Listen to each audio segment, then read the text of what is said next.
अस्सलाम वालेकुम स्टूडेंट्स, अल्लाह ताला के बबरकत नाम से शुरू जो बहुत मेहरबान हायत रहम करने वाला है। आज हम लोग फर्स्ट ईयर फिज़िक्स का चैप्टर नंबर 5 इसकी एग्जांपल्स और न्यूमेरिकल्स करेंगे।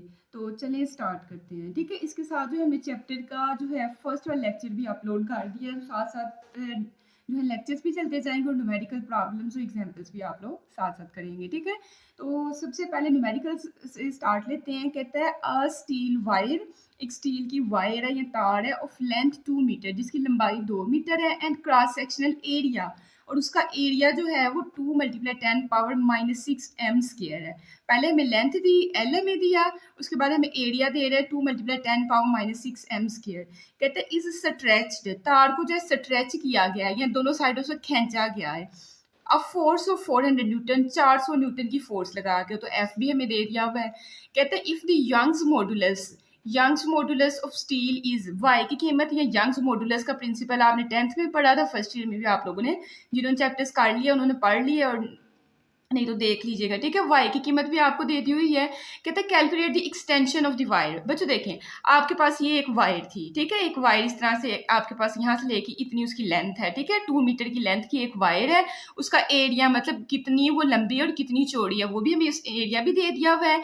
फिर आपने क्या करना है, 400 न्यूटन की उस पर फोर्स लगा के उसको जब स्ट्रेच करना है, तो जाहिर है कि हाथ के साथ तो नहीं होगा, किसी मशीन वगैरह के साथ उसको आप दोनों साइडों पे जो है फोर्स लगा के उसको स्ट्रेच करेंगे। तो पहले यहाँ तक उसकी लेंथ थी, जब स्ट्रेच करेंगे तो थोड़ी वो जो है उसकी लंबाई में इजाफा हो जाएगा, तो वो वाला जो चेंज लेंथ में आया वो हमने इसको फाइंड करके देना है। ठीक है, आपके पास ये वायर थी, उसका उसने जो है लेंथ भी हमें दे दी हुई थी, एरिया भी दे दिया हुआ था, फोर्स उसके बाद यंग्स मॉडुलस भी दिया था, और उसने कहा था आपने फोर्स लगा के तो वो जितनी एक्सटेंड हो गई है ना, पहले इतनी उसकी लंबाई थी अब इतनी हो गई है, वो जो उसकी एक्सटेंशन हुई है वो फाइंड कर दें। तो गिवन डाटा में हमने लिख लिया, टू फाइंड में जो है चेंज इन लेंथ जो आया है वो हमने फाइंड करना है। अब देखें यहाँ यंग्स मॉडुलस दिया हुआ था, तो यंग्स मॉडुलस वाला ही हम फार्मूला लगाएंगे। वाई आपके पास क्या होता है, स्ट्रेस ओवर स्ट्रेन या tensile stress over tensile strain. ठीक है, यंग्स मॉडुलस का आपने टॉपिक में फार्मूला पढ़ लिया हुआ है। स्ट्रेस आपके पास होता है फोर्स पर यूनिट एरिया, और स्ट्रेन होता है आपके पास change in length divided by original length. ठीक है, ये सारी चीज़ें आपने पढ़ी हुई हैं। अब आपने क्या करना है, ये डिवाइड को खत्म करना है, तो एफ ओवर ए आपने पहले लिखा, अब डिवाइड तकसीम से जब हम लोग झड़प में जाते हैं तो नीचे वाली आपकी टर्म क्या हो जाती है, उलट हो जाती है, एल नॉट ऊपर चला जाएगा और डेल एल आपका नीचे आ जाएगा।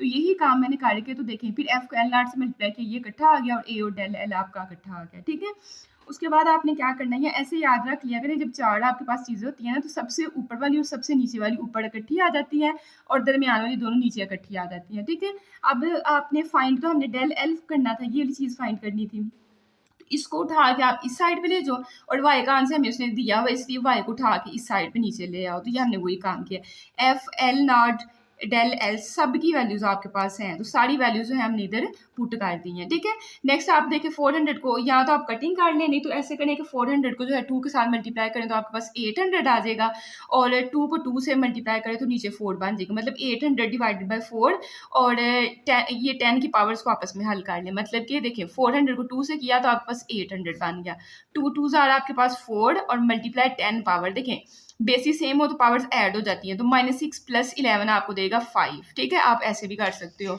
तो देखिए नेक्स्ट मैंने इसी तरह से लिखा हुआ है, नहीं तो आप कटिंग भी कर सकते हो, कटिंग से भी कोई वो इतना इशू नहीं है। ठीक है, अब आपने क्या करना है, 800 को जब आप 4 पे डिवाइड करोगे ना, या तो आप ऐसे कर लो, पहले नीचे वाली टर्म को हल कर लो, 4 × 10 पावर कितनी 5 हमें दी हुई है, तो ये मेरे पास आएगा तकरीबन आ रहा है 4 लाख आ रहा है। ठीक है, तो आपने क्या करना है, इस आंसर को वैसे रहने देना, ऊपर लिखा हुआ था 800 प्रेस किया, फिर डिवाइड वाला बटन प्रेस किया, और आंसर पहले कैलकुलेटर स्टोर किया, इसलिए आंसर और फिर इक्वल प्रेस करेंगे, तो 1 डिवाइड बाई 500 आएगा, और एस टी वाला बटन दबाएंगे तो बता देगा 0.002 आपके पास आंसर आ रहा है। ठीक है, तो असल में इसका आंसर हमारे पास आ रहा है 0.002। ठीक है, हमने लेंथ फाइंड करनी है, तो लेंथ मीटर में होती है।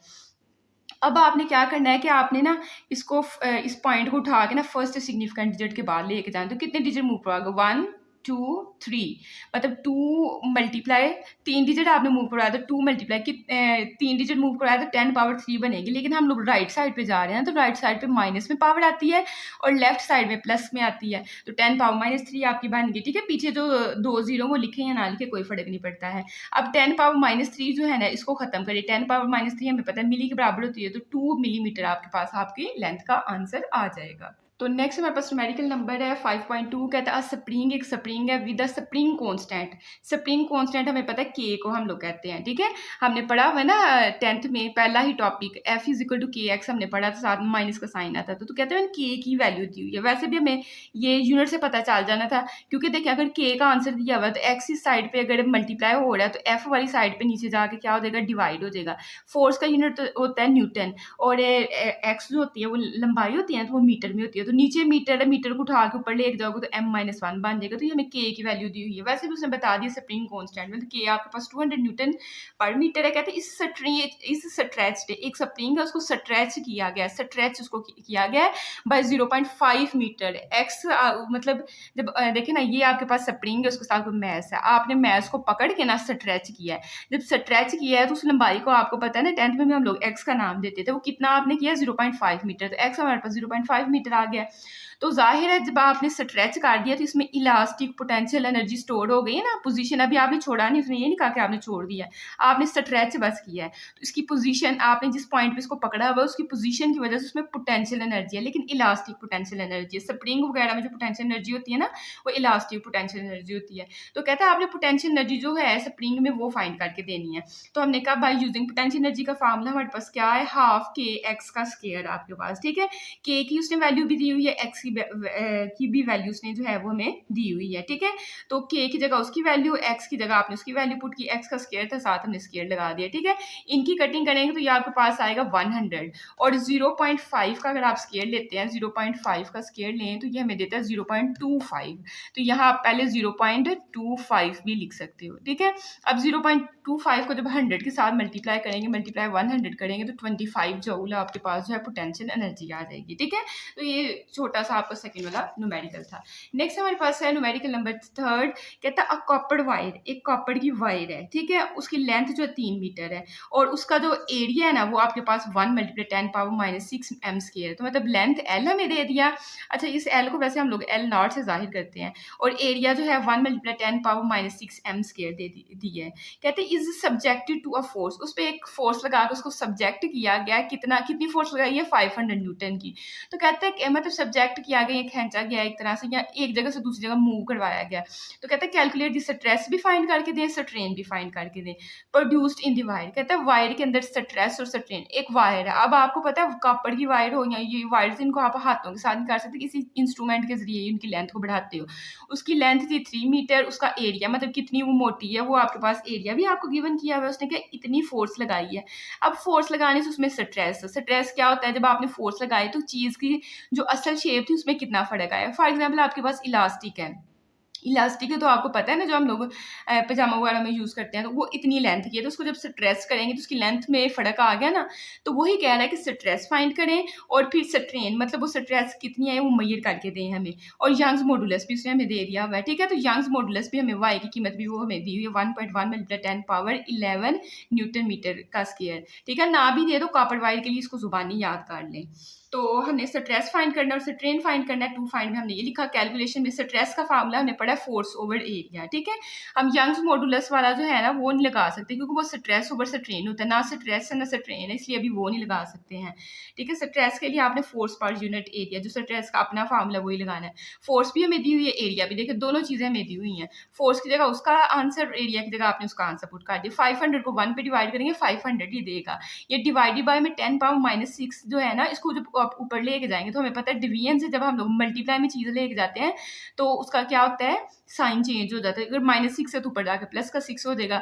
अब देखें ये 2 0 तो मैंने यही लगाया हुआ है, 10⁻6 का मतलब 6 0 आगे लगाओ। तो ये देखें 1 2 3 4 5 6 आगे मैंने 6 0 लगा दी। यहाँ आप कैलकुलेटर पे 500 × 10⁻6 लिखिएगा तो आपके पास ये आपको आंसर दे देगा, ठीक है। अब देखें 6 0 ये वाले थे और 2 पीछे थे, 8 0 थे टोटल। तो मैंने बोला क्या किया, मुझे पता है पॉइंट यहाँ पड़ा हुआ है, कहीं नहीं है तो लास्ट पे पड़ा होता है, तो इसको 8 डिजिट मूव करवा के यहाँ ले आए हैं। तो 5 × 10⁻8 और स्ट्रेस का जो है आपको पता है यूनिट होता है न्यूटन मीटर का स्क्वायर। क्यों न्यूटन मीटर का स्क्वायर होता है, फोर्स का यूनिट होता है न्यूटन और एरिया हमेशा m² में होता है। तो m² को ऊपर उठा के ले गए तो m⁻⁻2 बन गई हुई है, ठीक है। अब हमने स्ट्रेस फाइंड कर लिया, स्ट्रेन अब फाइंड कर सकते हो यंग मॉडुलस वाले फार्मूले से, क्योंकि यंग मॉडुलस का फार्मूला होता है स्ट्रेस ओवर स्ट्रेन। अब स्ट्रेस का आंसर आ गया है, यंग मॉडुलस का भी है तो स्ट्रेन फाइंड कर सकते हो, और इसी से करो क्योंकि उसका देने का कुछ ना कुछ मकसद है। तो देखिए हमने कहा बाय यूजिंग यंग्स मॉडुलस का फार्मूला होता है स्ट्रेस ओवर स्ट्रेन। स्ट्रेस को इस साइन के साथ और स्ट्रेन को इस साइन के साथ जाहिर करते हैं। अब हमारे पास यंग्स मॉडुलस का भी और स्ट्रेस दोनों का आंसर है, इसका आंसर नहीं हो, यही हमने फाइंड करना है। तो ये इस साइड पे डिवाइड हो रहा है, इसको दूसरी साइड पे ले आओ तो यहाँ ऊपर आ जाएगा, और वाई को उठा के इस साइड पे ले आओ। ठीक है, वाई ऊपर था, इसको नीचे ले आओ, तो यह फॉर्म बन गई हुई है। ये जो है आपके पास स्ट्रेस की जगह उसका फार्मूला, यंग्स मॉडुलस की जगह आपने मतलब आंसर्स जो है वो आपने पुट कर दिए। अब आपने बोला क्या करना है, 5 को 1.1 पे डिवाइड कर लेना है। 5 को तकसीम किया 1.1 पे, तो आपके पास जो है आंसर कुछ इस तरह से आएगा 4.545। तो मैंने 2 डिजिट तक बस लिखा है। ठीक है, अब 10 पावर जो है आपके पास 8 है ऊपर और नीचे 11 है, तो 11 में से जो है 8 आपकी कट हो जाएगी, तो नीचे 10 पावर 3 रहेगी, लेकिन इसको उठा के आपने ऊपर ले जाना है। नीचे प्लस किए तो ऊपर जाके 10 पावर -3 बन जाएगी। ठीक है, इसी आंसर को जो है ना आपने मल्टीप्लाई कर देना है 10 पावर -3 के साथ, तो आपके पास जो है आंसर आएगा 0.00454। इस तरह से कुछ आपका आंसर आ जाएगा। अब इसके साथ मैंने यूनिट नहीं लिखा, मुझे पता है कि जो है मेरे पास मैं क्या फाइंड कर रही हूँ, स्ट्रेन, और स्ट्रेन का असल वाला जो है आपके पास फार्मूला है change in length divided by original length. Length का लेंथ के साथ तकसीम हो रही है, जब सेम क्वांटिटीज आपस उनकी रेशो तो उसका यूनिट नहीं होता है।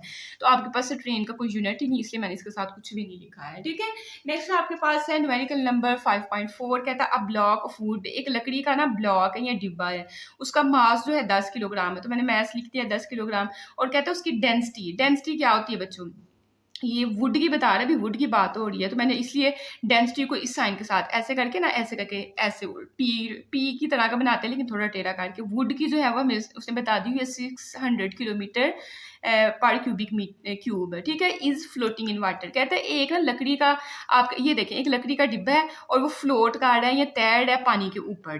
ठीक है, उसकी डेंसिटी उसने बता दी। डेंसिटी बस कुछ भी नहीं होती, देखिए ना उसने हमें मैथ दिया हुआ है ना, और जाहिर है आपने ब्लॉक जब रखोगे पानी के ऊपर तो वो कुछ ना कुछ जगह लेगा, मतलब कुछ ना कुछ वॉल्यूम घेरेगा, तो मैथ को जब वॉल्यूम पे डिवाइड कर दो तो आपकी डेंसिटी बन जाती है। लेकिन ये हमारी बहस का हिस्सा नहीं, हम सीधा सीधा काम करते हैं। हमें मैथ दिया हुआ है, हमें डेंसिटी दी हुई है। ठीक है, तो कहते हैं एक ब्लॉक है जो पानी के ऊपर तैर है, तो कहते हैं calculate the beyond force acting on the block. अब आपने जो है अर्शिमिदस का प्रिंसिपल भी 10th में पढ़ा था कि आपके पास पानी के ऊपर कोई भी चीज़ जो है वो मोशन कर रही होती है, तो पानी उस पर अप थ्रस्ट अपवर्ड एक फोर्स लगा रहा था, नहीं तो चीज़ को तो चाहिए कि वो पानी के अंदर डूब जाए, लेकिन चीज़ जो है पानी के ऊपर तैर रही होती है। तो कहता है बियॉन्ड फोर्स, या बियॉन्ड का दूसरा नाम आपके पास अप थ्रस्ट फोर्स है। तो हमने जो है मैंने एफ बी बियॉन्ड फोर्स उसने लिखा, तो मैंने एफ बी के साथ जाहिर कर दिया, वो हमने फाइंड करनी है। लेकिन एक और चीज़ हमें बता रहा है, कहता है डेंसिटी ऑफ वाटर की डेंसिटी दे या ना दे, ये आपकी पूरी बुक में बड़ी दफ़ा यूज़ होना, तो आपने 1000 किलोग्राम पर क्यूबिक मीटर वैसे ही याद कर लेना है।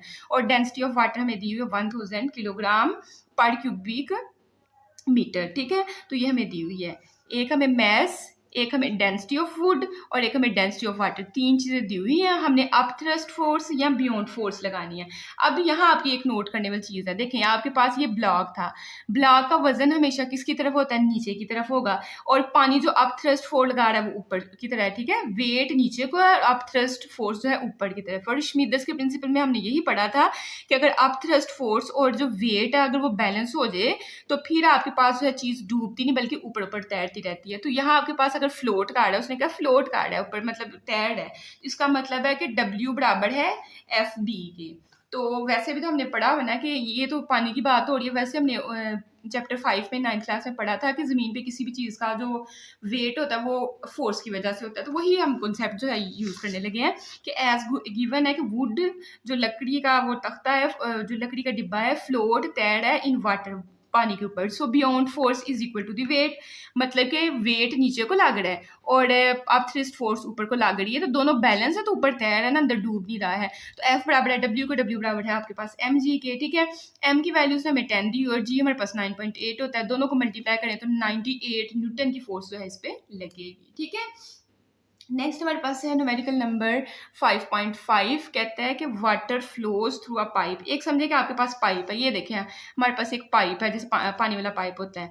तो कहता है कि water flows through a pipe, pipe के अंदर से ना एक पानी थ्रो कर रहा है, ये जा रहा है, और जो आपके पास पाइप है उसका डायामीटर, ठीक है, डायामीटर वैसे हमने कैसे सर्कल में कैसे पढ़ा था कि जो है सर्कल के 2 पॉइंट्स को टच कर दे, जो लाइन सेंटर से गुजरे हुए सर्कल के 2 पॉइंट्स को टच कर दे तो वो डायमीटर कहलाता है। लेकिन डायमीटर का मतलब हाथाई जितनी जगह है गुलाई में कितना है, ठीक है।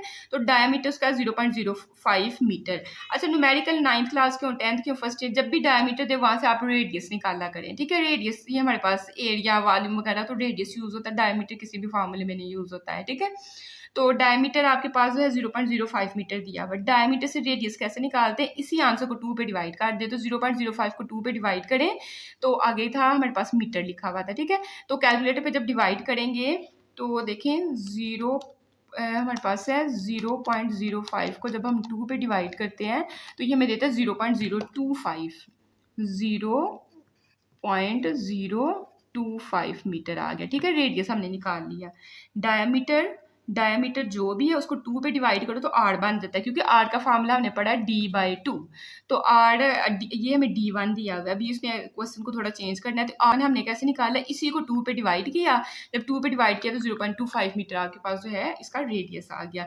एट अ वेलोसिटी, और स्पीड, कितनी स्पीड से पानी जा रहा है, v हमें दिया हुआ है 2 मीटर पर सेकेंड। अगर डायमीटर के साथ 1 लगाया तो इसके साथ भी v1 लगा दिया। अब कंडीशन चेंज करने लगा, कहते हैं if the pipe narrows to a diameter. अब पाइप को आपने किसी भी तरीके से नैरो काट दिया, अक्सर तो हाथ से वो जो है वो जितना उसको दबा देते हैं, ठीक है, उसको नैरो किया गया है। ये समझे कि उसको दबाया गया और ये नैरो हो गया। पहले इतना उसका वो था डायमीटर, अब उसका डायमीटर जो है कम हो गया है। If the pipe narrows to a diameter, अब d2 हमें दे रहा है 0.03 मीटर, ठीक है। लेकिन d2 से भी हम r2 निकालेंगे, तो देखें इसी को 2 पे डिवाइड करेंगे। जब 2 पे डिवाइड करेंगे 0.03 को 2 पे डिवाइड करेंगे तो हमें देगा 0.015 मीटर। तो d2 से हमने r2 निकाल लिया। हमने क्या कैलकुलेट करना है, हमने कहना है calculate the velocity of water at narrow section. देखें ये आपके पास पाइप था, उसने उसके लिए d1 भी दे दिया था, v1 भी दे दिया था। जब नैरो वाली साइड पे आपने गए हैं तो उसने d2 दिया हुआ, v2 कहता है आप फाइंड कर दे। तो हमने 2 फाइंड में लिखा, हमने वेलोसिटी फाइंड करनी है। और कैलकुलेशन में हमने कहा as we now by equation of continuity. तो इक्वेशन ऑफ कंटिन्यूटी आपने पढ़ी है इसी चैप्टर में, a1 v1 a2 v2 आपके पास बराबर होता है, ठीक है। v2 फाइंड करना है, तो पहले a1 और a2 की हमारे पास पीछे आंसर नहीं, उसकी एरिया हमें पता है पाई आर स्क्वायर होता है। तो a1 के लिए पाई r1 का स्क्वायर हो जाएगा और a2 के लिए पाई r2 का स्क्वायर बन जाएगा। ये v1 और v2 आपने वैसे लिखा। अब हमने v2 फाइंड करना है, तो ये दोनों चीज़ें एक्स्ट्रा हैं, इनको उठा के इनके नीचे ले आए। तो वैसे भी आपके पास पाई से पाई काट रहा है, पाई से पाई काट कर दें, r1 का स्क्वायर v1 ऊपर और ये r2 का स्क्वायर जो है नीचे आ गया, ठीक है। अब तीनों के आंसर आपके पास हैं। पहले का डायमीटर से रेडियस भी निकाल लिया था, वेलोसिटी उसने गिवन की हुई थी, और दूसरे का डायमीटर दिया हुआ तो वहाँ से हमने रेडियस निकाल लिया है। तो देखें ये जो है हमने r1 की जगह 0.025 का स्क्वायर, v1 की जगह उसकी वैल्यू और r2 की जगह उसकी वैल्यू इनका स्क्वायर, ठीक है। अब आपने कैलकुलेटर इसको कैसे करना है, देखिए सबसे पहले तो जो है, अच्छा ये जो आंसर हमारे पास कैलकुलेटर में पहले ही लिखा हुआ था 0.015, इसका ये लिखा हुआ है ना, ये नीचे वाला, तो इसका स्क्वायर ले लेते हैं ताकि हमें दोबारा ना करना पड़े। तो यहाँ से आ रहा है 0.0 के बाद जो है 30225 आ रही है, मैंने लिखा हुआ है, ठीक है। और ऊपर वाला 0.025 का स्क्वायर लेंगे तो ये हमें देगा इस तरह की कुछ वैल्यू आपको दे रहा है, ठीक है। इसको आपने मल्टीप्लाई कर देना 2 के साथ, तो ये हमें देगा 0.0125। इन दोनों को डिवाइड करेंगे तो आपके पास जो है वेलोसिटी आ जाएगी 5.56 और वेलोसिटी का यूनिट होता है मीटर पर सेकंड। तो इस तरीके से आपने करना है, ठीक है। नेक्स्ट हमारे पास है न्यूमेरिकल नंबर जो है 6, कहता है, अच्छा ये न्यूमेरिकल में थोड़ी सी गड़बड़, उसने ना आंसर इसी के अंदर दे दिया हुआ है, ठीक है। तो देखिएगा, कहता है water flows through a pipe, एक पाइप के जरिए से ना पानी जा रहा है विद द डायमीटर, पाइप का जो डायमीटर 0.05 मीटर है, एट अ वेलोसिटी, और उसकी वेलोसिटी मैंने दे दी हुई है, एंड प्रेशर भी मैंने उसका 2 लाख पास्कल दे दिया हुआ है, ठीक है। वेलोसिटी भी दे दी हुई है, प्रेशर भी दे दिया हुआ है एट पॉइंट 1 पहले पॉइंट पे। तो देखें वेलोसिटी और प्रेशर जो डायमीटर यहाँ यूज नहीं होना, इसलिए मैंने डाटा में नहीं लिखा, नहीं तो आप लिख लीजिएगा। वेलोसिटी भी उसने दे दी हुई है, प्रेशर भी दे दिया हुआ, लेकिन कह रहा है 0.1। एक देखें ना, अगर ये पाइप है, ये आपके पास पाइप है, तो हो सकता है इसको उसने P1 का नाम दिया हो, फिर यहाँ जाके कहता होगा यहाँ आपके पास P2 है, ये लास्ट वाले पॉइंट पे, ठीक है। उसने 2 पॉइंट बनाए हैं, तो पहले पॉइंट के लिए 2 चीजें आपको गिवन की हुई हैं। नेक्स्ट आपके पास कहता है एट द नोजल, मतलब जो एंड वाला, मतलब एक सिरे से अगर आप टैब के साथ लगाते हो पाइप को, तो दूसरा सिरा जो आपके हाथ में होता है, नोजल वाला पॉइंट 2 उसको नाम दे रहा है। कहता है द प्रेशर डिक्रीज हो गया, कम हो गया, ठीक है। ज़ाहिर है मोटर के जहाँ से पानी आएगा वहाँ प्रेशर ज़्यादा होगा, आहिस्ता आहिस्ता आपका प्रेशर कम हो जाएगा। तो कहते थे pressure decreases to atmospheric pressure, pressure कम हो गया ना, इतना हो गया। तो पहले प्रेशर को जो है हम P1 का नाम दे रहे हैं, तो दूसरे को हम P2 का नाम दे देते हैं, ठीक है। इसको P1 का, इसको P2 का नाम दे देते हैं। एंड दी वेलोसिटी इंक्रीजेज, ठीक है, वेलोसिटी इंक्रीज हो गई है। लेकिन आगे ये जो चीज़ लिखी है इसने एक्स्ट्रा लिखी है, क्योंकि नेक्स्ट पीरियड कह रहा है कि calculate the velocity of the water exiting the nozzle के। यहाँ से वेलोसिटी का आंसर भी बता दिया हुआ है 240 मीटर पर सेकंड। आगे लिख रहा है कि वेलोसिटी जो है पाइप को वो वाला सिरा जहाँ से पानी निकल रहा है उसकी वेलोसिटी फाइंड करें। तो इसने इधर दे भी दी हुई और कहता है फाइंड भी करें, तो ये गलती से लिखा गया इतना सा काम, ठीक है। तो कहता है डेंसिटी ऑफ वाटर मैं आपको बता रहा हूँ 1000 किलोग्राम में। तो हम लिखा V1 और P1 हमें दिया हुआ है, और प्रेशर जो कम हुआ है वो आपके पास इतना हो गया, और उसके लिए हमने वेलोसिटी फाइंड करनी है, और डेंसिटी उसने हमें दी हुई है, ठीक है। ये टू फाइंड में बस आपने ये लिखना है, ये डेंसिटी ऊपर लिख लीजिएगा। अब कैलकुलेशन में जो है आपने लगानी है बर्नौली इक्वेशन। हमने कहा by using Bernoulli theorem, Bernoulli theorem नहीं है, बर्नौली इक्वेशन है, ठीक है। तो बर्नौली इक्वेशन यूज की, उसमें देखें आपके पास ये पूरी आपने प्रूफ की हुई है, उधर अपनी बुक में भी देखें बर्नौली थ्योरम वाला जो है आपके पास टॉपिक है। अब उसने कहा है कि हमारे पास जो है पाइप हॉरिजेंटली जो है वो पड़ा हुआ है, ठीक है।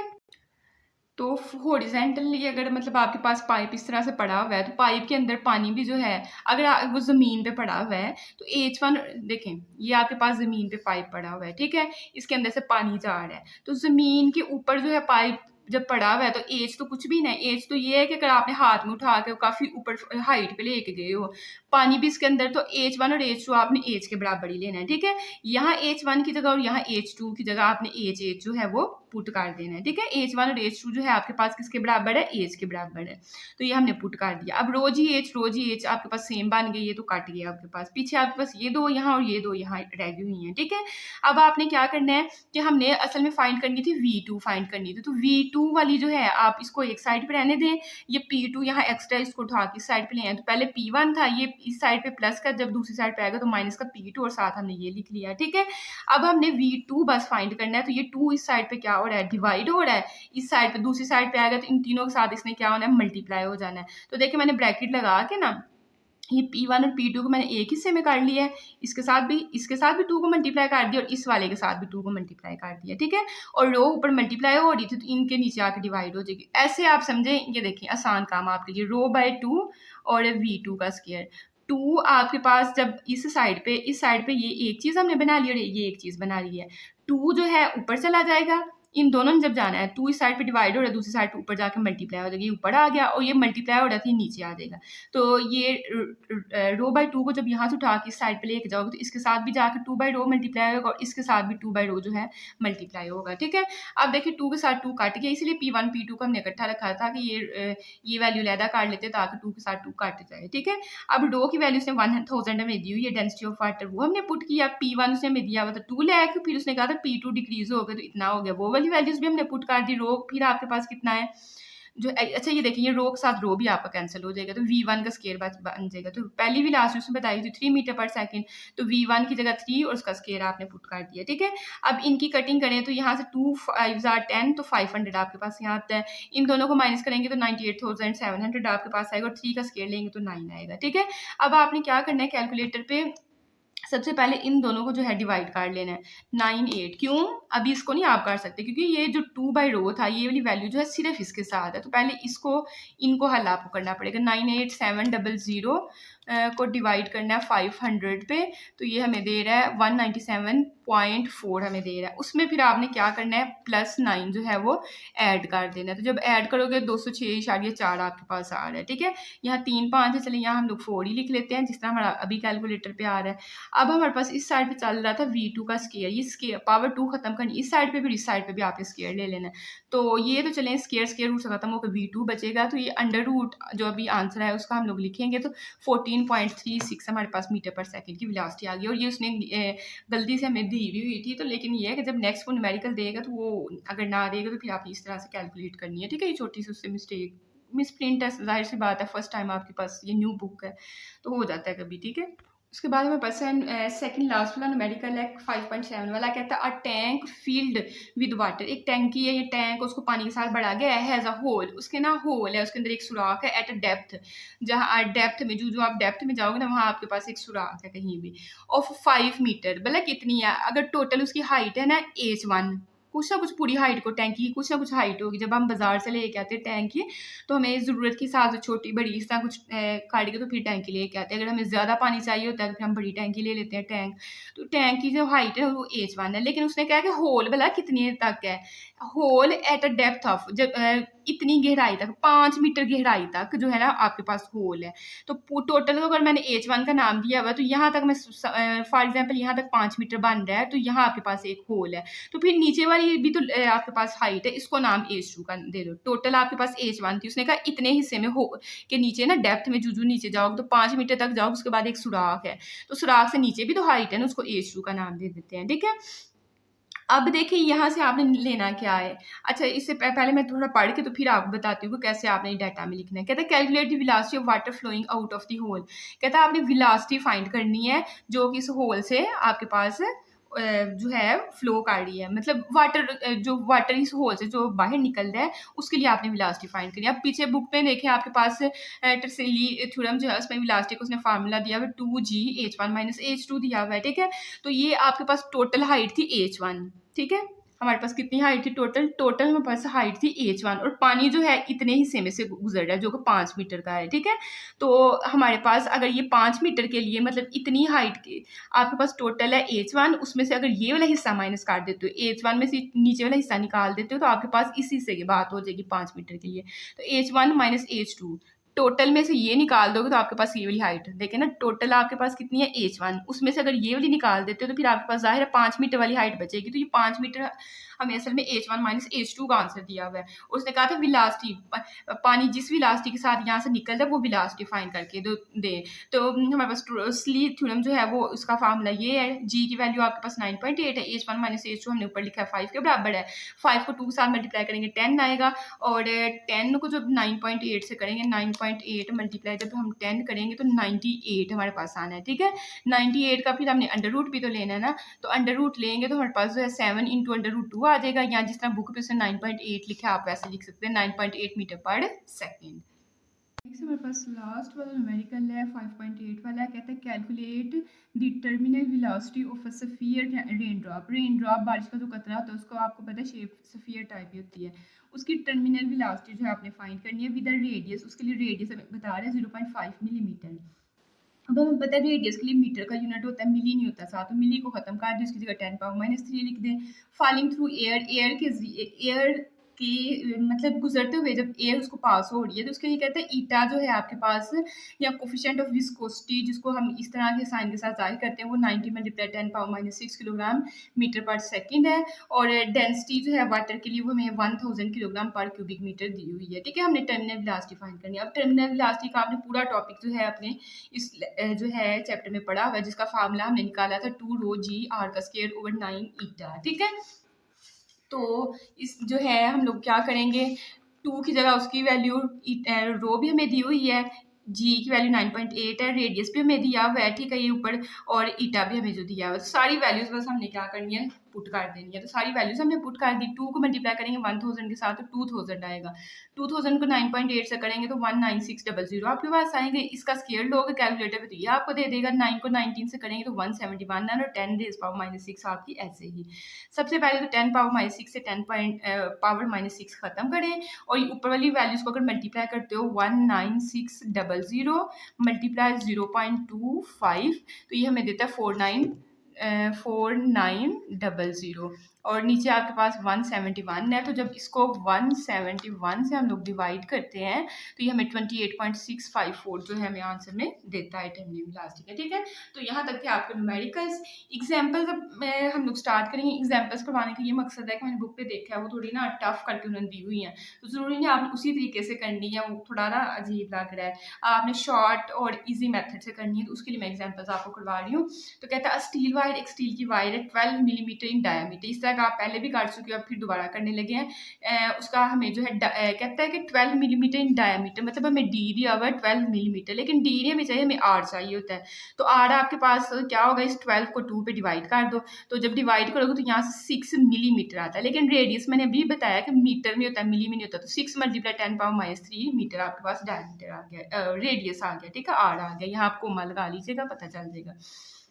कहते हैं एक तार है जिसका डायमीटर ये है, इज फेस्टेंडेड, बांधी गई है टू अ लॉग, एक लकड़ी के तख्ते के साथ। बड़ी वो पता है ना, आपने अक्सर देखा होगा ट्रैक्टर्स को रोड पे जब जा रहे हैं तो उनके पीछे बहुत बड़ा, बहुत वजनी लकड़ी का तख्ता होता है। इसी तरह का आपके पास जो है लकड़ी का तख्ता है, एंड इज देन पुल्ड, उसको खींचा जा रहा है बाय एक ट्रैक्टर के जरिए, ठीक है। एक ट्रैक्टर के पीछे जो लकड़ी का बड़ा जो है तख्ता से लगाया गया, जिसका 12 मिलीमीटर डायमीटर है। कहते हैं the length of steel wire, जो स्टील वायर के जरिए, ठीक है, ट्रैक्टर के पीछे स्टील वायर लगा कर उस तख्ते को जो है ना वो किया गया है। तो कहता है the length of steel wire between log and tractor, वो लकड़ी का जो तख्ता है और ट्रैक्टर के दरमियान जो स्टील वायर है जिन उन दोनों को जोड़ा हुआ है, उसकी जो लेंथ है वो 11 मीटर है। तो एल नॉट हमें 11 मीटर दी है। फोर्स वो हमें बता रहा है कि आपने 10,000 newton is required to pull the log, उस लकड़ी के तख्ते को खींचने के लिए हमें 10,000 न्यूटन की फोर्स लगानी पड़ेगी। Calculate stress and strain wire, और बताना है how much does the wire stretch when the log is pulled. जब आपने लकड़ी के तख्ते को इतना वो वजनी है, जब उसको खींचोगे ना उसके साथ क्या नाम है वायर के जरिए, तो फिर वायर की शक्ल में थोड़ी सी चेंजिंग आएगी। तो वो स्ट्रेच करने से चेंजिंग आई वो भी आपने फाइंड करके देंगे। तो देखें डी हमें दिया हुआ था, एल नॉट हमें दिया हुआ था और एफ हमें दिया हुआ है, ठीक है। एल नॉट हमारे पास कहाँ गया है, 11 मीटर ये दिया हुआ है, ठीक है। लेंथ ऑफ स्टील वायर हमें दी हुई है और फोर्स भी हमें दी हुई है। तो तीनों चीज़ें हमने लिख ली। हमने पहले स्ट्रेस और स्ट्रेन फाइंड करनी है और फिर चेंज इन लेंथ फाइंड करनी है। तो स्ट्रेस का फार्मूला होता है फोर्स ओवर एरिया, फोर्स आपके पास एफ ही होगी। अब एरिया के लिए हमें ऊपर गिवन नहीं किया हुआ, लेकिन आर तो गिवन किया हुआ है, तो पाई आर का स्क्वायर, ठीक है। एफ की जगह ऊपर से देखकर हमने 10,000 लिख देना। पाई ये हमें पता है वैल्यू 3.14 होती है, और आर हमने भी निकाला है 6 मल्टीप्लाई 10⁻³ तो सारी वैल्यूज इसमें हम पुट करने लगे, सारी वैल्यूज जो है पुट कर दी हैं। अब आपने बोला क्या करना है, ये जो है इसका स्क्वायर लेना है। तो आपको क्या करना पड़ेगा, ये ब्रैकेट लगी हुई है, ये ब्रैकेट लगाने का मकसद है कि साड़ी का स्क्वायर। तो आपने भी कैलकुलेटर पे पहले ब्रैकेट लिखनी है, फिर 6 मल्टीप्लाई 10 पावर कितनी है, उसकी पावर -3। लेकिन जब -3 के बाद ब्रैकेट क्लोज करोगे, इसको फ़ौरन दबा दोगे तो ये -3 के ऊपर ब्रैकेट क्लोज होनी, इस बटन को प्रेस करके और फिर आपने इसका स्क्वायर लेना है। बात को समझ आई कि नहीं आई है। तो हमारे पास कुछ आंसर देगा 0.40 और आगे 36 लिखा हुआ है, ठीक है। इस तरह का हमें आंसर दे रहा है। तो उसको आपने क्या करना है कि ये जो आपके पास आंसर आया है, इस आंसर को बेशक इसी तरीके से लिख लो, ठीक है। मेरे पास आंसर आया है 0.0000 और नेक्स्ट हमारे पास है 36 है, ठीक है। 36 इसका स्क्वायर खोल के इन दोनों को आपस में डिवाइड कर लो। तो 10,000 को हमने डिवाइड करना है 3.14 पे, ठीक है। तो जब हम डिवाइड करेंगे तो 3184 आपके पास कुछ इस तरह से आंसर है 3184.7। अब इस आंसर को इसके साथ डिवाइड कर दो। तो कैलकुलेटर से पीछे करने की जरूरत है, बस डिवाइड का बटन दबाओ, तकसीम का बटन दबाएं। 0.000040 थे और साथ 36 लिखा हुआ था। तो जब इसको हम लोग करेंगे तो हमारे पास आ रहा है 88464260, ठीक है। पॉइंट से पहले कितने डिजिट है, 1 2 3 4 5 6 7 8 डिजिट है, ठीक है। तो उसने जो आंसर लिखा हुआ है उसने 2 डिजिट के बाद लिखा हुआ है, तो 8 है तो मतलब 6 डिजिट और मूव करवा दो। 1 2 3 4, ये लो जी, ये क्या हो गया है, ये आंसर हमने दोबारा लिख लिया। 1 2 3 4 5 6 डिजिट मूव करना, 88.46 6 डिजिट इस साइड को ले गया तो 10 पावर आपके पास 6 आ जाएगी न्यूटन मीटर का स्क्वायर, ठीक है। नेक्स्ट हमने स्ट्रेस फाइंड कर ली, स्ट्रेन करनी है। तो स्ट्रेन के लिए जो है आपके पास है स्ट्रेस ओवर यंग्स मॉडुलस, ठीक है। ये तरीका ज़्यादा आसान है। जैसे हमने पीछे एक न्यूमेरिकल किया, उसमें उसने हमें जो है इसके लिए, उसमें शायद हमारे पास थी कॉपर की वायर थी, उसके लिए यंग्स मॉडुलस बताया। तो स्टील की वायर के लिए आपने खुद याद कर लेना है, टेबल आपकी बुक पे बना हुआ है, लेकिन आप याद कर लीजिएगा स्टील की वायर के लिए 2 मल्टीप्लाई 10⁻11 होता है, ठीक है। इससे ज़्यादा आसान तरीके से आपका हल हो जाना है। तो यंग्स मॉडुलस की जगह उसकी कीमत और स्ट्रेस अभी हमने ऊपर निकाली, उसकी जगह उसकी वैल्यू आपने पुट की, ठीक है। अब आपने क्या करना है, देखें 10⁻6 इससे कैंसिल होगी, तो आपके पास जो है इसको बाकी को हल करोगे 88.47 इसको डिवाइड कर लो पहले 2 के साथ, ठीक है। 2 के साथ डिवाइड किया तो हमारे पास 44.235 बन जाएगा, ठीक है। और ऊपर है 10⁻6 और नीचे है 10⁻11, तो यहाँ से आपके पास कितनी बचेगी, 6 अगर माइनस कर देते हैं तो 10 पावर -5 बचनी है, तो मल्टीप्लाई 10 पावर -5 आपके पास बचनी है। तो ये हमें दे रहा है 0. इस तरह से कुछ आंसर दे रहा है। अब 4 के बाद अगर आपने लेके जाना तो कितने डिजिट मूव करवाना पड़ेगा, 1 2 3, 3 तो 0 है, उसके बाद 4 डिजिट आपको मूव करवाना पड़ेगा। तो 4.4235 मल्टीप्लाई 10 पावर -4 आपका बन जाएगा। ठीक है, इस तरीके से। तो यहाँ जो है आप जो थोड़ा इसको मजीद पहले इन दोनों को डिवाइड कर लीजिएगा, जो आंसर आएगा मल्टीप्लाई इनकी कटिंग करके 10 पावर -5 बन जाना। ठीक है, यहाँ इनको मैंने अभी मल्टीप्लाई किया, तो जो भी आंसर वो लिखे उसको मल्टीप्लाई 10 पावर -5 करें तो आपको शायद ये डायरेक्ट भी आ सकता है। ठीक है, उसके बाद हमने स्ट्रेस भी फाइंड कर लिया, स्ट्रेन भी फाइंड कर लिया। तीसरे नंबर पर उसने हमसे क्या पूछा हुआ था, चेंज इन लेंथ, कि how much does the wire stretch when the लोग इज पुल्ड, जब लकड़ी खींचा गया तो वो वायर जो है कितनी स्ट्रेच हुई है। तो देखिए स्ट्रेन हमारे पास क्या होती है, क्योंकि जो चेंज इन लेंथ है वो स्ट्रेन के फार्मूले में आती है, change in length divide by original length. तो ये change in length he find करनी है, तो स्ट्रेन वाला फार्मूला लगा लेते हैं। एल नॉट इस साइड पे डिवाइड हो रहा है, स्ट्रेन के साथ जाकर मल्टीप्लाई हो जाएगा। एल की जगह जो है उसने हमें 11 मीटर दिया हुआ था, और स्ट्रेन जो हमने अभी निकाली है वो हमारे पास कितनी आई है, 4.4235 मल्टीप्लाई 10 पावर -4। इन दोनों को आपस में मल्टीप्लाई करेंगे तो ये असल में कैलकुलेटर पे आंसर आ रहा है, लेकिन बुक में उसने पॉइंट जो है 4 के बाद लेके गया, तो इसको डिजिट मूव करवा दें, कितने 3 डिजिट, तो 3 डिजिट मूव करवाएंगे तो 4.862 मल्टीप्लाई 10 पावर -3, क्योंकि इस साइड पे जा रहे हैं तो माइनस का 3 आएगा, जब इस साइड पे जाते हैं फिर प्लस का आता है। तो 10 पावर -3 को आपने फिर क्या कर देना, मिली में कर देना है। आपको लेंथ जो उसने दी हुई थी ना वो भी मेरे ख्याल में मिलीमीटर में दी हुई थी, नहीं मीटर में दी हुई थी, तो चेंज इन लेंथ का आंसर जो है मिलीमीटर में आपने लिखना है, तो ये आपका आंसर बन जाएगा। ठीक है, नेक्स्ट जो है हम लोग करेंगे, हमारे पास जो है एग्जाम्पल नंबर 5.2 कहता है, वुडन क्यूब। क्यूब आपको पता नहीं इस तरह की एक शेप होती है, तो लकड़ी का एक आपके पास जो है वो क्यूब है ऑफ साइड 10 सेंटीमीटर ईच। कहता है हर एक जो साइड है उसकी लेंथ 10 सेंटीमीटर चेंज ही उसने की है, 10 सेंटीमीटर की लंबाई चौड़ाई ऊंचाई तीनों जो है 10-10 सेंटीमीटर की है। Has been dipped completely into water, पानी के अंदर एक लकड़ी का जो ना अब क्यूब है उसको पानी के अंदर मुकम्मल तौर पे ना डुबा दिया, उसकी लेंथ उसने हमें बता दी है, लेकिन लेंथ आपको पता है मीटर में होती है, उसके साथ सेंटी नहीं होता है, तो सेंटी को खत्म करने के लिए 100 के साथ आपको तकसीम करना पड़ता है, तो 0.1 मीटर आपके पास आ जाएगी। हमारे पास आंसर 0.1 मीटर आ जाएगा। ठीक है, कहते हैं calculate the up thrust acting on it. आप अप थ्रस्ट यहाँ जाहिर है उसने कहा ना कि पानी के अंदर जो है वो तैर है, तो अप थ्रस्ट फोर्स वो होती है जो पानी जो है ऊपर की तरफ लगाता है ताकि चीज़ जो है पानी के ऊपर तैरती रहे, तो वो आपने अप थ्रस्ट फोर्स फाइंड करनी है। अब पानी की डेंसिटी में पीछे भी आपको न्यूमेरिकल्स में बताया, याद कर लें 1000 किलोग्राम पर क्यूबिक मीटर होती है, अगर दे या ना दे आपको आनी चाहिए। ठीक है, अब अप थ्रस्ट फोर्स जो है उसके लिए उसने अर्शमिदस प्रिंसिपल जो है पूरा अप थ्रस्ट फोर्स पे आपका टॉपिक है। ठीक है, उसमें उसने हमें बताया हुआ रो जी वॉल्यूम। ठीक है, density multiply gravitational acceleration multiply आपके पास वॉल्यूम। ठीक है, अब डेंसिटी भी दी हुई है, जी हमें पता है 9.8 होता है, वॉल्यूम आपके पास कैसे है, लेंथ दी हुई है, उसने साथ बताया ईच, उसने कहा 10 सेंटीमीटर ईच, हर एक की लेंथ जो है वो 10 सेंटीमीटर। तो लेंथ से जो है वॉल्यूम निकालना आसान है, क्योंकि वॉल्यूम होता है लंबाई ज़रब चौड़ाई ज़रब ऊंचाई, तो तीनों ही एल एल एल है, तो तीनों मल्टीप्लाई होंगे, एल का क्यूब बन जाएगा, रो की जगह उसकी वैल्यू, जी की जगह उसकी वैल्यू, एल की जगह आपने उसकी वैल्यू पुट की। 0.1 का क्यूब लेंगे तो आपके पास ये आ जाएगा, 1000 को 9.8 से करेंगे तो 9800 आएगा, दोनों को आप मल्टीप्लाई कीजिएगा तो आपके पास 9.8 न्यूटन की जो है फोर्स आ जाएगी। ठीक है, नेक्स्ट हमारे पास है एग्जांपल नंबर 5.3 जो कि हम लोग बुक से रीड करेंगे। हमारे पास है एग्जाम्पल नंबर 5.3, कहता है an empty meteorological balloon weight. Meteorological balloon होता है मौसमियाती गुब्बारा, जिसमें साइंसदान जो होते हैं वो क्या करते हैं, कुछ इंस्ट्रूमेंट्स होते हैं जो टेम्परेचर को मापने के लिए, प्रेशर को मापने के लिए एक हाइट के ऊपर वो उसमें सामान रख के लेके जाते हैं। ठीक है, तो कहता है वो अभी खाली है और उसका अपना वजन जो है 80 न्यूटन है, फिर उसको बढ़ दिया जाता है। कहता है it is filled with 10 cubic metre of hydrogen. Cubic metre, cubic और मीटर मतलब m⁻³ में वॉल्यूम होता है, तो हाइड्रोजन का वॉल्यूम हमें बता रहा है वो 10 क्यूबिक मीटर है, तो वो हमने लिख दिया। हाउ मच मैक्सिमम कंटेंट, कितना ज़्यादा से ज़्यादा सामान जो है दी बलून कैन लिफ्ट ऊपर उठा सकेगा बिसाइड्स इट्स ओन वेट, अपने वजन के अलावा, अपने वजन के अलावा कितना मैक्सिमम वेट जो है ऊपर उठा के लेके जा सकेगा। दी डेंसिटी ऑफ हाइड्रोजन, हाइड्रोजन की डेंसिटी मतलब रो, और इसके साथ मैं इसने 1-2 लिखा है, मैंने हाइड्रोजन की डेंसिटी के लिए रो के साथ हाइड्रोजन लगा दिया, एंड डेंसिटी ऑफ एयर, और एयर की डेंसिटी के लिए 2 की जगह मैंने एयर लिख दिया हुआ है। ठीक है, तो हमने बताना है कि वो मैक्सिमम कितना जो है ऊपर उठा के लेके जा सकता है वेट अपने वजन के अलावा। तो सबसे पहले गिवन डाटा में वेट दिया हुआ था, वॉल्यूम दिया हुआ था, डेंसिटी ऑफ हाइड्रोजन दी हुई थी, डेंसिटी ऑफ एयर दी हुई थी। ठीक है, और हमने 2 फाइंड बताना है कि कितना कंटेंट जो है वो ऊपर उठा के लेके जा सकता है, लेकिन अपने वेट के अलावा, इस W के अलावा।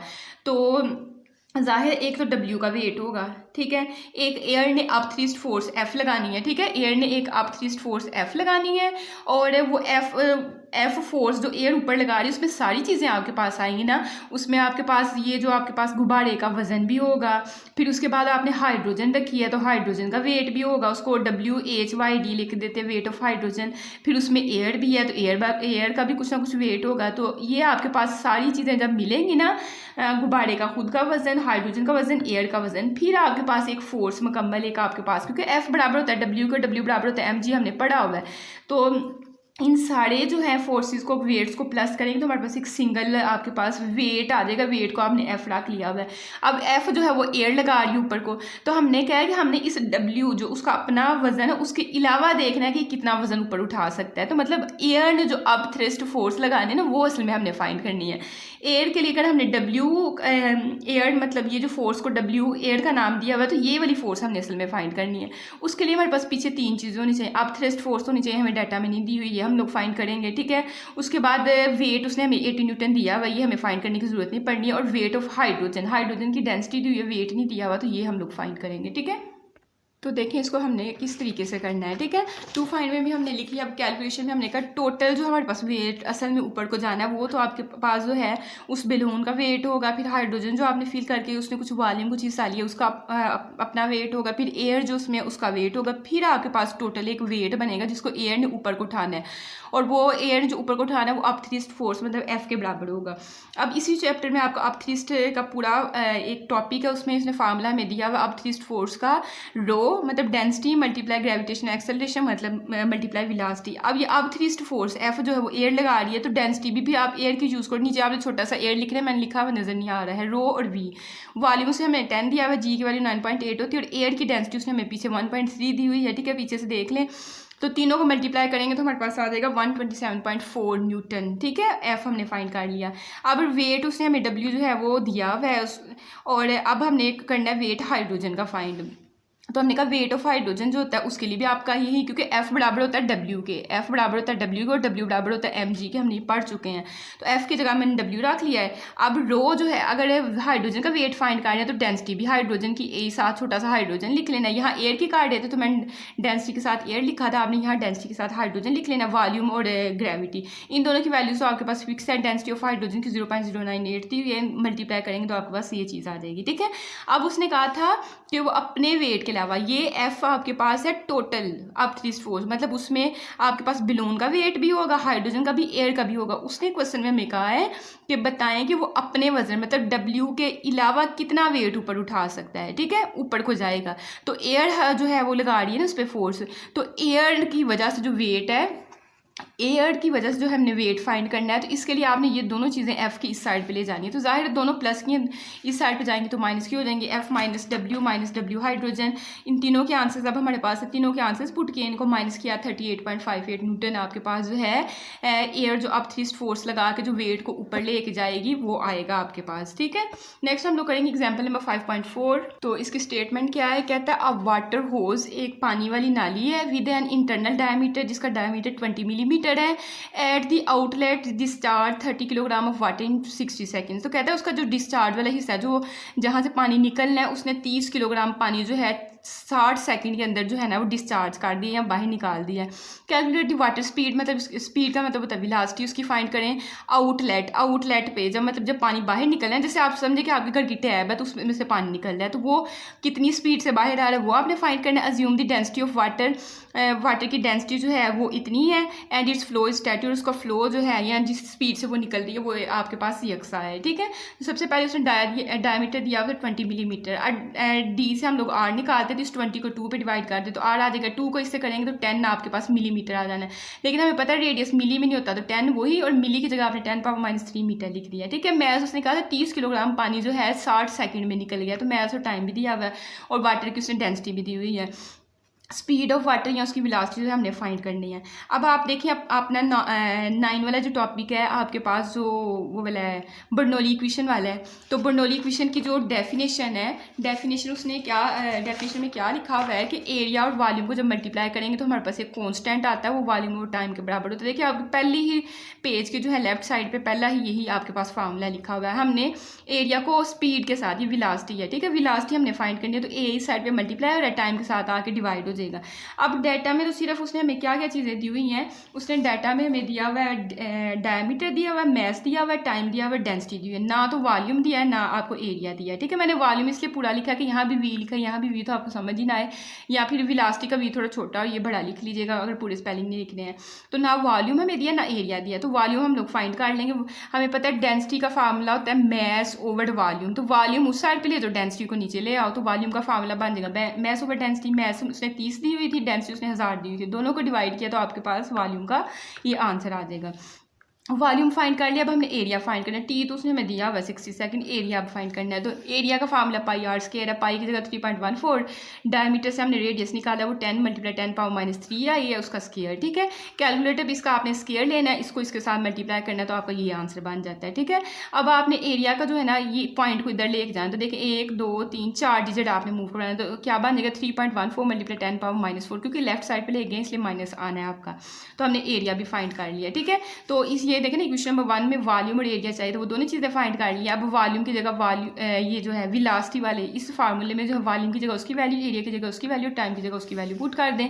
तीनों वैल्यूज हमने पुट की, इन दोनों को आपस में मल्टीप्लाई करवाएं, जो आंसर आएगा 0.03 को उस आंसर से डिवाइड कीजिएगा तो आपका ये आ जाना है, ठीक है। अब उसने 2 डिजिट पॉइंट के बाद जो है 1 डिजिट बस लिखा था, 5 को राउंड ऑफ करके आपने 6 लिख लेना है। तो ये थी आपकी एग्जांपल नंबर 5.4। नेक्स्ट हम लोग करते हैं 5.5 वाली एग्जांपल। तो क्या हमें स्टेटमेंट में कहता है a tiny water droplet of radius, कहते हैं एक पानी का छोटा सा कतरा है जिसका रेडियस आर हमें उसने दे दिया, वह डिसेंड्स थ्रू, नीचे गिर रहा है, किसके जरिए, एयर में। जाहिर है पानी का कतरा जो है रस्ते में उसको मीडियम हवा आ रही है तो वह उसके जरिए जो है नीचे गिर रहा है। फ्रॉम अ हाई बिल्डिंग, एक ऊंची बिल्डिंग से एक पानी का कतरा गिर रहा है जिसका रेडियस उसने हमें सेंटीमीटर में दिया, लेकिन सेंटी हमें नहीं चाहिए तो इसलिए हमने 100 के साथ डिवाइड करके तो ये आंसर निकाल लिया है। कहते हैं कैलकुलेट इट्स टर्मिनल वेलोसिटी। 5.14 वाला अपना टॉपिक देखिए, टर्मिनल वेलोसिटी को उसने हमें फार्मूला दिया हुआ है तो वही हमने फाइंड करनी है, वी हमने जो है फाइंड करनी है। गिवन दैट ईटा की वैल्यू जो है आपके पास ये है, ईटा की वैल्यू हमें ये दी हुई है और रो की वैल्यू हमें ये जो है 1000 दी हुई है। तो आपने वहाँ फार्मूला ये वाला पढ़ा हुआ है 2, ऐसे ही जी की जगह 9.8, रेडियस जो है हमने वो मीटर में किया हुआ 0.001 वो पुट किया, डेंसिटी की वैल्यू भी दी हुई है, ईटा की भी सारी वैल्यूज हमने पुट कर दी हैं। अब ये आपने क्या करना है कि देखें आप इन सब को आपस में मल्टीप्लाई करना है। मैं अगर आपके सामने करूं 2 × 9.8 मल्टीप्लाई ब्रैकेट 0.001 का होल स्क्वायर और उसके बाद होल स्क्वायर, उसके बाद आपने यहाँ तक करके ये मेरे पास आ गया, इसको भी मल्टीप्लाई भी करना है 1000 के साथ।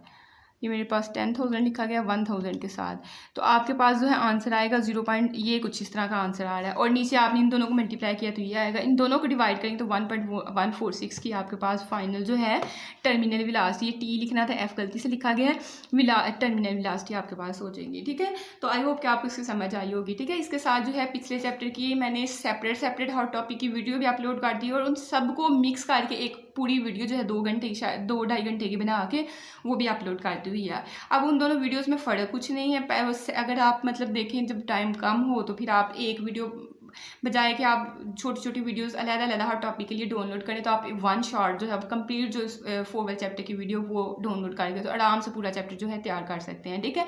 और अगर सेपरेट भी आपने करना है तो सेपरेट कुछ मैंने कर दी हूँ, कुछ मैं साथ साथ जो है वीडियोज़ अपलोड कर दूँगी। तो thanks for watching this video, अल्लाह हाफिज़।